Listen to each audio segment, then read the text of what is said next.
let's bring up our brilliant science student, Derek Topper. Yes, Derek. Sir. Let's go, Derek. Derek, there is mass hysteria about the Ebola virus. That's all we read about. It's on the news. It's in the newspapers. Fill the people in about what is going on from a scientific standpoint about the Ebola virus. Guys, shh! So obviously there's been a lot of hysteria over this Ebola virus. But basically what the Ebola virus is it's obviously a virus that you can only get by direct contact with blood. What this basically means is that you can't get it by coughing, if someone coughs on you or if someone sneezes on you. So it makes it really unlikely that you'll get it here in the United States.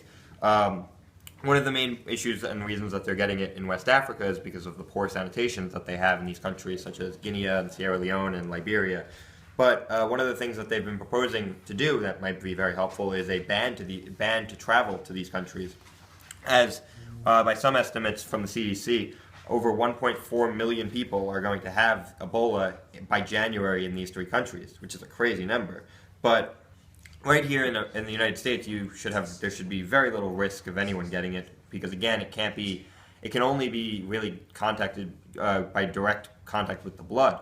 Therefore, like the only people that would get it would be doctors or someone dealing with the blood of someone who might have Ebola. Though I want to touch on, I guess, Howie, on some of these cases that people are coming down with in Ebola. For example, there's the first Ebola patient in the United States, Thomas Eric Duncan. He basically is now in critical condition after suffering from Ebola, and they were saying that about 40 people, or 40 to 50 people, may have come in contact with him. Not his blood, obviously, but they may have come into contact with him, so they've isolated them as a precautionary measure. And they found everyone that has come into contact with him, all 50 people, including one homeless man who they managed to find somehow.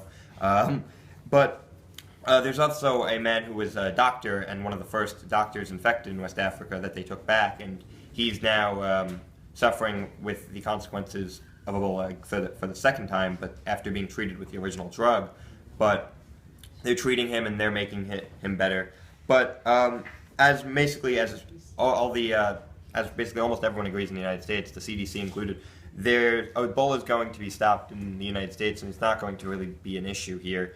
And they're producing drugs the drug called ZMapp, which is expected to be ready in 1.5 to 2 months, and within that time period, almost everyone, there'll be enough drugs for more people to be able to get these drugs. So, all right. Let's give it up for Derek Topper. What a brilliant young man. Excellent report, and Derek, you're doing a fabulous job on the Voice of Science. Great job, Derek. Thank you. All right, excellent. All right, now let's